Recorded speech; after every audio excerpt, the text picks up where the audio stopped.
kalau misalnya kaptennya bener-bener yang kayak nyemangatin anggota timnya pun juga yang kayak akhirnya kita kebangun. Kayak contoh waktu yang ke Jurnas itu juga, itu kebetulan kaptennya itu sahabat Fania banget dari SMP, jadi kayak ngerti banget. Dan waktu di situ tuh bener-bener waktu kita kejar kalah, si kapten ini sempet nangis sampai.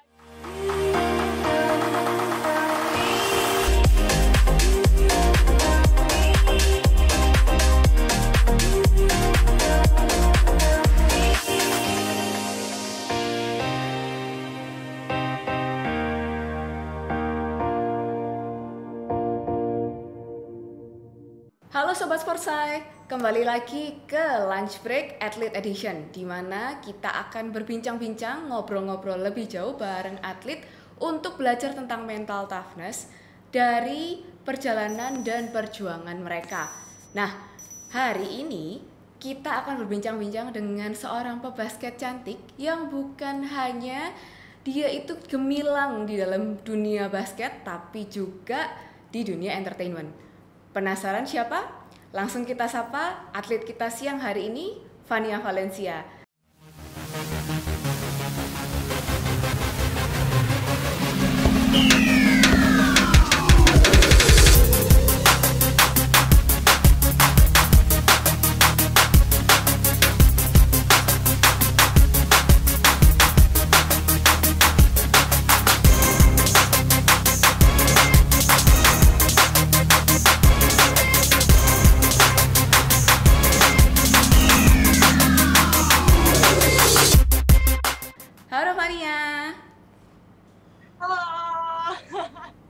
Halo, gimana kabarnya?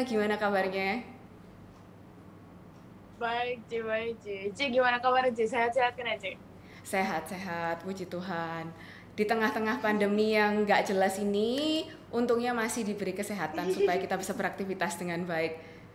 Sekarang Fania lagi kesibukannya apa nih?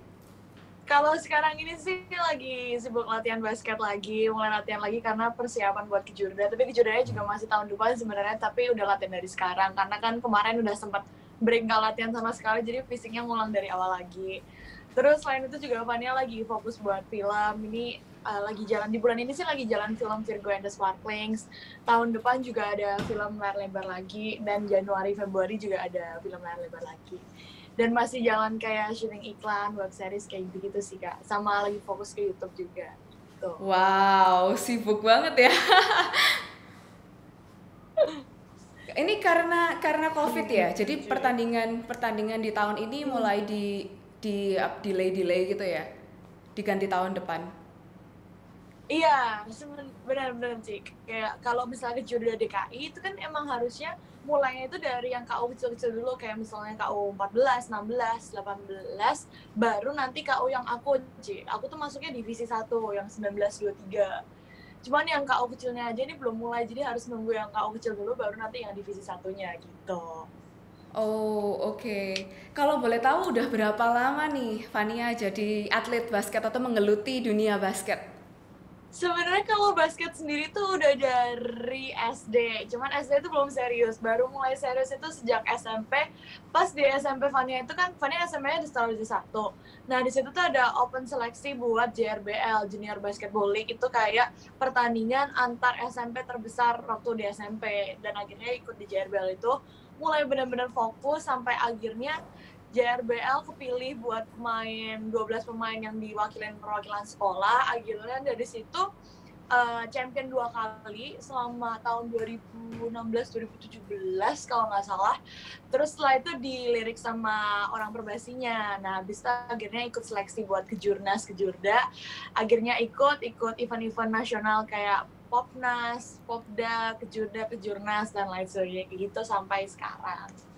Wah, berarti udah melalui banyak pertandingan nih. Oh iya, jelas. Pertandingan yang menurut Fania paling berkesan selama Fania ngikutin pertandingan udah level sampai nasional nih. Gitu itu kayak pertandingan apa sih yang paling berkesan yang Fania pernah alami gitu? Yang paling berkesan banget itu waktu kejurnas waktu masih SMA. Itu waktu final lawan DKI, dan itu tuan rumahnya itu dari Jogja. Jadi kita tandingnya itu di Jogja, dan waktu menit-menit terakhir itu cuman beda 1 poin, dan itu masih menang DKI waktu itu. Fania kan perwakilan Jogja. Terus habis itu di situ 1 detik terakhir teman Fania passing dari luar, passing ke teman Fania yang di underring, akhirnya underring dan poin. Dan itu benar-benar kayak tinggal 1 detik tapi bisa poin di 1 detik itu. Jadi benar-benar memanfaatkan waktu sampai habis, benar-benar nggak nyerah sampai akhir gitu sih. Kayak mentalnya sama-sama bisa kuat satu sama lain, karena ya pertama disupporterin sama coachnya, terus juga sama teman-teman lain, yakinin kalau sampai bel akhir belum bunyi kita masih bisa ada peluang untuk menang, sampai akhirnya kita bisa menang juara 1 waktu ke Jurnas KU16. Itu benar-benar berkesan banget buat aku sih. Wah, nice. Itu kejadian yang dimana kayak kalau kita bilang di atlet itu penting banget punya mentalitas yang nggak nyerah sampai akhir gitu ya. Apalagi kalau misalnya di dalam game yang tadi Fania barusan cerita, kalau belnya tuh belum bunyi, berarti masih ada kesempatan buat score a point gitu ya. Wah, gila, keren.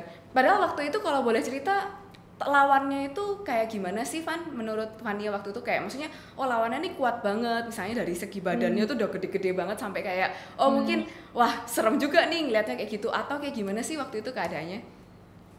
Sebenarnya kalau kita sebagai atlet Jogja, pasti kalau menang DKI itu kayak, wah ini pemainnya pasti bagus-bagus ya. Cuman kemarin waktu tanding pun yang ke Jurnas KU16 di Jogja itu kayak merasanya imbang. Jadi kayak kita sebenarnya bisa nyaingin mereka juga, dan mereka juga bisa nyaingin kita. Jadi kita harus sama-sama semangat, tinggal ini sih, tinggal lawan-lawanan mental aja sih. Kadang kan misalnya nih quarter 1, quarter 2 waktu itu tuh bener-bener yang ketinggalan jauh. Kalau misalnya kita mentalnya udah nyerah, pasti kita quarter 3, quarter 4 gak akan semangat itu untuk ngejar poin, padahal tuh poinnya jauh banget dan pasti udah nyerah. Cuman karena di quarter 2 benar-benar waktu break, akhirnya si coachnya benar-benar yang nyemangatin kita banget, yang kita akhirnya punya semangat lagi untuk kayak ini belum selesai nih, belum bell sampai akhir, kita masih bisa untuk ngejar poinnya. Dan akhirnya kita quarter 3, quarter 4 ngejar terus sampai akhirnya quarter 4 kurang 1 detik itu kita bisa poin dan akhirnya bisa menang. Itu benar-benar yang berkesan buat aku. Dan menurut aku itu kan namanya coachnya adalah Coach Black. Coach Black itu benar-benar yang motivasiin kita banget, yang sampai mental kita tuh benar-benar naik lagi dari quarter 3 ke quarter 4 itu benar-benar yang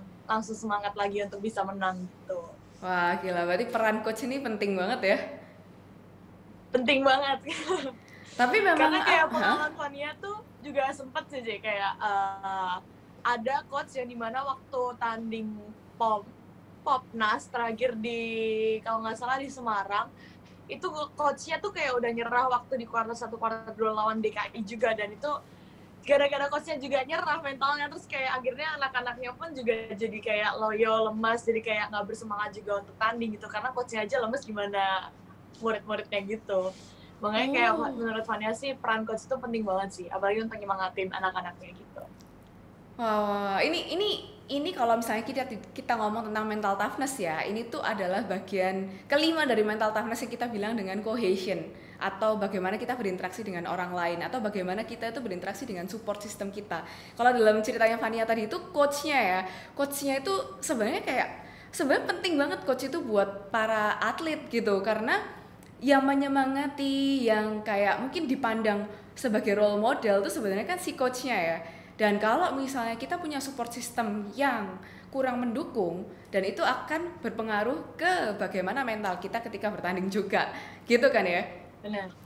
Wah gila, iya betul. Makanya itu kayak penting banget buat kalian semua, siapapun itu, entah kalian atlet ataupun kalian bekerja di bidangnya kalian masing-masing, untuk mengkondisikan support system kalian sendiri. Karena kan di mental toughness ini pun juga atlet, Fania sebagai atlet pun juga merasakan pentingnya cohesion atau kemampuan untuk bisa bekerja sama lah sama orang lain, sama support system ini penting banget. Apalagi sama teman ya, karena basket kan nggak cuma sendirian mainnya. Karena terutama kalau kapten juga sangat berpengaruh sih. Kalau misalnya kaptennya benar-benar yang kayak nyemangatin anggota timnya pun juga yang kayak akhirnya kita kebangun. Kayak contoh waktu yang ke Jurnas itu juga, itu kebetulan kaptennya itu sahabat Fania banget dari SMP, jadi kayak ngerti banget. Dan waktu di situ tuh benar-benar waktu kita kejar kalah, si kapten ini sempet nangis, sampai akhirnya tuh teman-teman yang lain jadi ikut sedih, jadi ikut ngedown mentalnya gitu. Sampai akhirnya aku juga bilang ke sahabat aku kayak, jangan nangis, kamu di sini tuh kapten, harusnya kamu yang bisa nyemangatin teman-teman kita ini buat bisa semangat lagi. Kalau kaptennya nangis, nanti otomatis semuanya jadi ikut sedih gitu loh. Jadi ya jangan kebawa nangis. Moodnya ya. Sebagai kapten juga harus membawa teman-temannya mentalnya jadi naik gitu sih, aku ingetin juga. Iya, iya, Makanya iya. jadi yang berpengaruh nggak cuma hanya coach, tapi juga kaptennya dan juga teman-teman di sekitarnya juga harus ngebangunin mental sama lain gitu.